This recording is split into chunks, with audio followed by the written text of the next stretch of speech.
Hello everyone, welcome back another class. Students, आज की इस वीडियो में हम 9 सितंबर की सेकंड शिफ्ट को जो सीजीएल का पेपर हुआ था उसके जीके जीएस के क्वेश्चन हम लोग करने वाले हैं।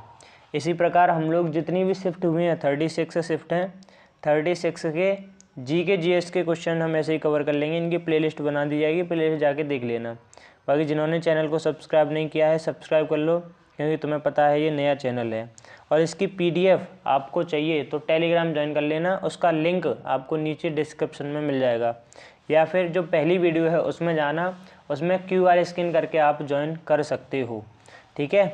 बाकी इसमें क्या करेंगे, हम इस प्रैक्टिस सेट में या फिर यूँ कह लो इस जीएस वाले क्वेश्चन को हम डिटेल में एनालिसिस करेंगे। ठीक है। तो पहला क्वेश्चन है तुम्हारा, निम्नलिखित में से किस क्रांतिकारी के नेतृत्व में चटगांव शस्त्रागार पर छापा मारा गया था? तो उनका नाम था सूर्य सेन। और जो सूर्य सेन थे ना, ये बंगाल में रहते थे। बंगाल में ही इन्होंने भारतीय रिपब्लिक आर्मी जो कि एक ऑर्गेनाइजेशन है उनकी स्थापना करी थी। ठीक है। और ये जो चटगांव शस्त्रागार छापा है ये कब मारा गया था इनके द्वारा?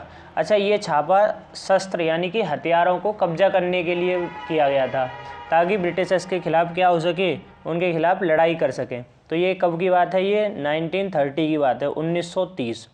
ठीक है। स्वतंत्रता के लिए अंग्रेजी हथियार पाने के लिए इसको किया गया था। नेक्स्ट क्वेश्चन, वर्ष 1952 में निम्नलिखित में से किसने फिल्म अमर भोपाली जो एक साथ 2 भाषाओं से निर्मित की जा रही थी के लिए अपनी आवाज़ दी? और उन्होंने बंगाली और मराठी दोनों में गीत गाए। तो उनका नाम है मन्ना डे। अगर मैं बात करूँ किशोर कुमार की, तो किशोर कुमार का जो पहला गाना था वो था मरने की दुआएं क्यों मांगूं। ये जो गाना है 1948 में फिल्म जिद्दी में गाया गया था। ठीक है। कौन सी फिल्म? जिद्दी में ये गाना गाया गया था। अगर किशोर कुमार की पहली फिल्म की बात करूं तो उसका नाम था शिकारी। तो ये बात आप लोग ध्यान रखना, दोनों क्वेश्चन। नेक्स्ट, जब जल में विद्युत धारा प्रवाहित की जाती है तो किस प्रकार की रासायनिक अभिक्रिया होती है? तो आप सभी जानते हैं, जब हम करंट को फ्लो कराते हैं वाटर के अंदर तो क्या होता है, वाटर दो एलिमेंट में टूट जाता है। एक तो वो हाइड्रोजन में टूट जाएगा, एक ऑक्सीजन में टूट जाएगा। ठीक है। तो जो हाइड्रोजन में टूटेगा ये तो काम करेगा कैथोड का, और जो ऑक्सीजन में टूटेगा ये काम करेगा एनोड का। तो ये पूरी रिएक्शन भी ध्यान रखना। ठीक है। और बाकी जब हम वाटर में कोई करंट फ्लो करते हैं तो जो रिएक्शन होती है उसको अपघटन कहते हैं। ठीक है। बाकी अगर संयोजन की बात करूँ मैं तो संयोजन जो रिएक्शन है उसमें क्या होता है, 2 एलिमेंट आपस में मिलकर एक दूसरा नया एलिमेंट बना देते हैं। जैसे संयोजन रिएक्शन का सबसे बेहतरीन एग्जाम्पल है बुझे हुए चूने का निर्माण होना। उसमें क्या करते हैं, सबसे पहले बिना बुझा हुआ चूना लेते हैं, फिर H2O के साथ उसके रिएक्शन कराते हैं। रिएक्शन के बाद जो मिलता है वो बुझा हुआ चूना होता है, जिसको CaOH का होल ट्वाइस इसका फॉर्मूला होता है, और बाद में हीट जो है निकल जाती है। ठीक है। तो ये बेहतरीन एग्जाम्पल है संयोजन अभिक्रिया का। नेक्स्ट क्वेश्चन, भारत के किस राज्य में जल संचयन के लिए कुंड या टांका का उपयोग किया जाता है? यानी कि जल के लिए कौन से राज्य में लोग कुंड का यूज़ करते हैं अभी भी? तो कौन सा राज्य होगा जहाँ पे जल की ज़्यादा कमी होती है? तो दैट इज़ राजस्थान। तो राजस्थान के लोग जो है पानी के लिए कुंड या टांका या फिर कुआं भी कह सकते हैं उसका यूज़ करते हैं। टर्शियरी ब्यूटाइल एल्कोहल का IUPAC नाम क्या है? तो इसका आंसर जो है वो हो जाएगा option number 4, 2 methyl propane 2 all. ठीक है। अगर इसके मैं फॉर्मूले की बात करूँ तो इसका स्ट्रक्चर कुछ इस तरीके का बनेगा। ठीक है। बाकी ये जो टॉपिक है ना, ये क्लास 12th का टॉपिक है, IUPAC नाम वाला, क्लास 11th में दिया गया है ये। ठीक है। नेक्स्ट क्वेश्चन, कौन सी स्थिति जिसे पीलिया के रूप में भी जाना जाता है? तो आपको पता है पीलिया कोई क्या कहते हैं, जॉन्डिस कहते हैं। जॉन्डिस की बीमारी हो गई है। प्रकाश को नियंत्रण, और जॉन्डिस की बीमारी कहाँ, आँखों में ही तो होती है। और आँखों से रिलेटेड एक और चीज़ ध्यान रखना, जो लाइट को कंट्रोल करता है वो तुम्हारी आइरिस है। आइरिस की वजह से ही तुम्हारी आँख का रंग निर्धारण होता है। किसी की आँख ब्लू, हरी, ब्राउन कलर की होती हैं, तो वो किसकी वजह से? आइरिस की वजह से। और एक और बात, जब तुम्हारे फेस को स्कैन किया जाता है तो उस स्कैन में केवल तुम्हारी आँख का आइरिस को स्कैन किया जाता है। ठीक है। कॉर्निया की बात करूँ तो कॉर्निया ही वो पार्ट है जो कि दान किया जाता है, और यही प्रकाश की एंट्री करता है और इसमें कोई भी ब्लड वेसल्स नहीं होती हैं। आँख का लेंस कौन सा है, कॉन्वेक्स या कॉनकेव, कमेंट करके बताओ। वैसे लिखा ही हुआ है कॉन्वेक्स लेंस है आँख का। महिला प्रीमियम लीग यानी कि WPL 2023 क्रिकेट का उद्घाटन मैच निम्नलिखित में से किस स्थान पर खेला गया? तो वो खेला गया था मुंबई में, ठीक है। और इस WPL 2023 को जीता कौन था? तो वो था मुंबई, और मुंबई की कप्तान ध्यान रखना हरमनप्रीत कौर। इस WPL में 5 टीमों ने भाग लिया था और जिसमें जो हारी थी वो थी तुम्हारी दिल्ली कैपिटल। और दिल्ली कैपिटल की अगर मैं बात करूँ क्या कैप्टन की, तो उसका नाम है मैग लेनिन। WPL 2024 की बात करूँ तो उसमें जीत गई बेंगलोर, जो कि बेंगलोर मेंस में नहीं जीत पाई, वुमेन में जीत गई। और रनर अप रहा है दिल्ली फिर से हार गई, और इसकी कैप्टन मैंने बता दिया। और बाकी ये जो मैच है WPL वाला, ये खेला गया था अरुण जेटली स्टेडियम दिल्ली में। बेंगलोर की कैप्टन कौन है? मंधाना। रुद्रदामन के निम्नलिखित शिलालेखों में से कौन सा शुद्ध संस्कृत में रचित प्रारंभिक भारत का पहला राजकीय शिलालेख है? तो ये गिरनार का शिलालेख है जो रुद्रदामन से रिलेटेड है। और ये गिरनार का शिलालेख पता है कहाँ है? ये जूनागढ़ में है। जूनागढ़ कहाँ है? अब जूनागढ़ है तुम्हारा गुजरात में, जूनागढ़ गुजरात। और इस जूनागढ़ में ना गिरनार का जो शिलालेख है इसमें बहुत सारे हैं, जैसे एक तो अशोक का हो गया, फिर एक रुद्रवर्मन का है, फिर एक सिकंदर का शिलालेख है इसी में। तो ये जूनागढ़ गुजरात में है, ठीक है। अरबी, फारसी और इस्लामी कानूनों के अध्ययन को बढ़ावा देने के लिए कोलकाता में मदरसा कब खोला गया? तो वो 1781 में खोला गया था। और खोला किसने था? वॉरेन हेस्टिंग ने खोला था ये। और ये वॉरेन हेस्टिंग भारत का पहला गवर्नर जनरल था, और इसी ने सन 1781 में कलकत्ता में अरबी फारसी भाषाओं के लिए ब्रिटिश भारत का पहला मदरसा खोला था। उच्च न्यायालय यानी सुप्रीम कोर्ट और हाई कोर्ट के जो न्यायाधीश होते हैं, न्यायाधीश संशोधन विधेयक 2021 लोकसभा में कब पेश किया गया? तो सुप्रीम कोर्ट और हाई कोर्ट का जो न्यायाधीश संशोधन विधेयक 2021 था वो कब पेश किया गया?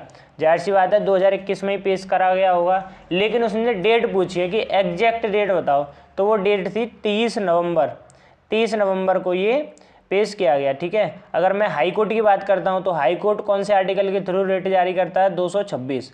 सुप्रीम कोर्ट 32 आर्टिकल 32 के अनुसार रिट जारी करेगा, ठीक है। कितने प्रकार की? 5 प्रकार की रिट जारी करेगा। आर्टिकल 129 में क्या है? अभिलेख न्यायालय।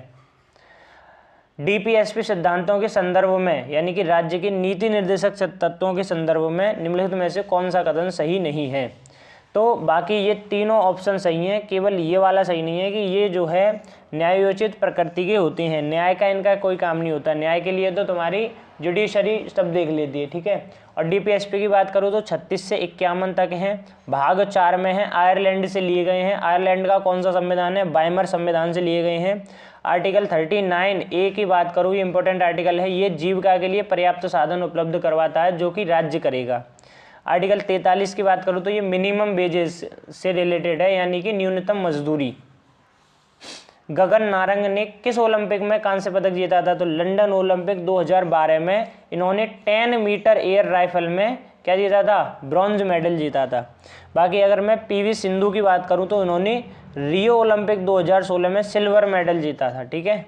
नेक्स्ट, 2021 में निम्नलिखित में से किस राज्य में प्रधानमंत्री ने राजा महेंद्र प्रताप सिंह राज्य विश्वविद्यालय की आधारशिला रखी थी? तो वो तुम सब जानते हो कौन सा राज्य है? उत्तर प्रदेश। और उत्तर प्रदेश में भी कौन सा है? अलीगढ़, ठीक है। नेक्स्ट क्वेश्चन, भारत की जनगणना 2011 के अनुसार ग्रामीण भारत में निम्नलिखित में से कौन से राज्य में महिला कार्यबल भागीदारी दर सबसे अधिक है?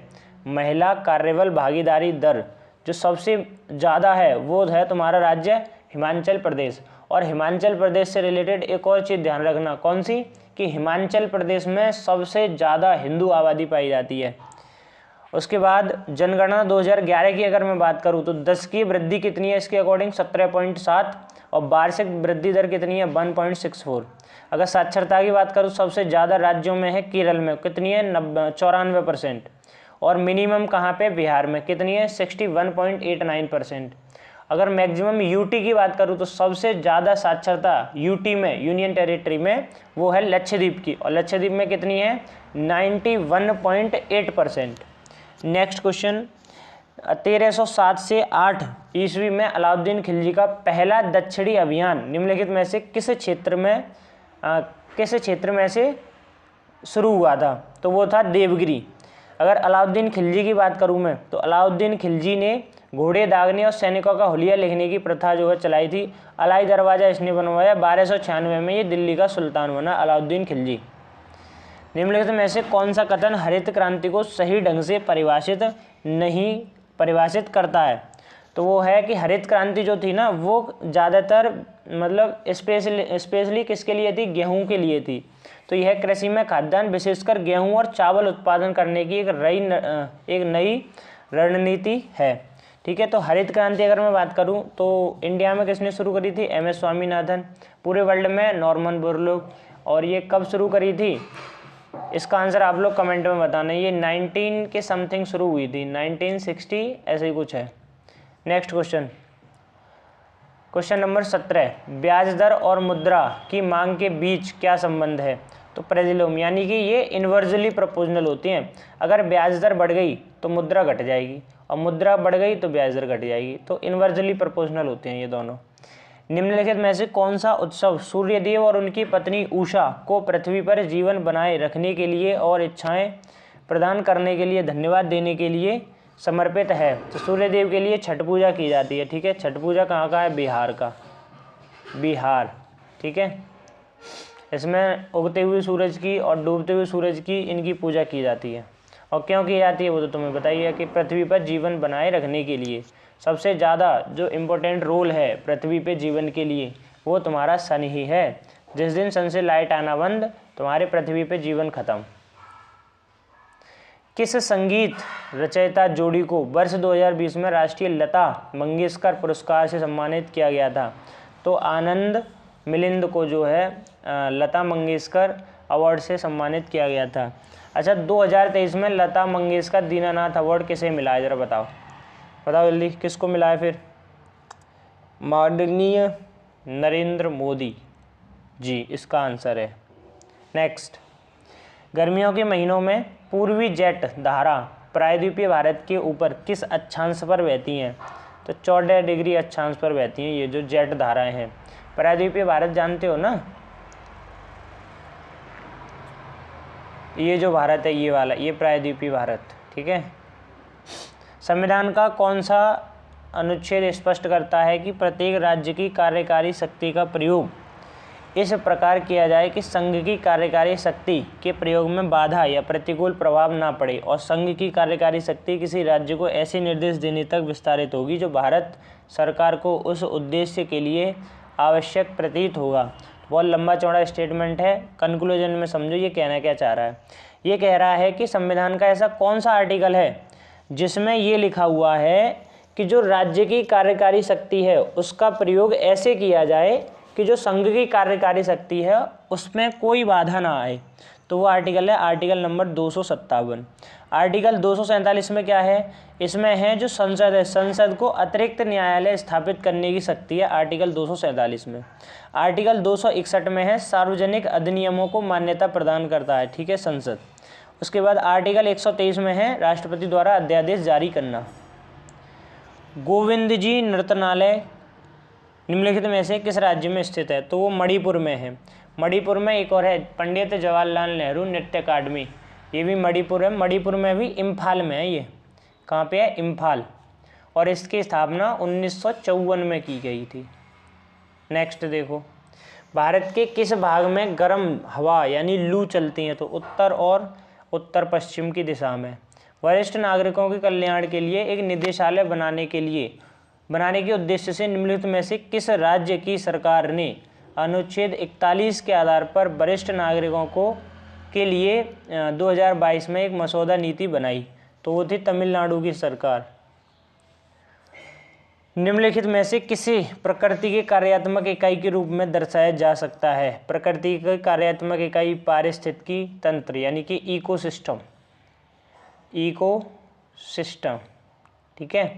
अच्छा, एक और बात बताओ, ये इको सिस्टम जो वर्ड है ये दिया किसने था? इसका आंसर कमेंट में बताना, ठीक है। तो ये जो है क्वेश्चन अब पूरे हो चुके हैं, ठीक है। बाकी ऐसे ही हम लोग जितने 36 सेट हैं इन सब के जीएस के क्वेश्चन कर लेंगे विद एक्सप्लेनेशन। और इसकी पीडीएफ आपको टेलीग्राम पे मिल जाएगी, वहाँ आके ज्वाइन कर लेना और चैनल को भी सब्सक्राइब कर लेना, जिससे कि आगे आने वाली वीडियो आपको मिल जाए। ठीक है, चलिए मिलते हैं अगली वीडियो में, तब तक के लिए जय हिंद।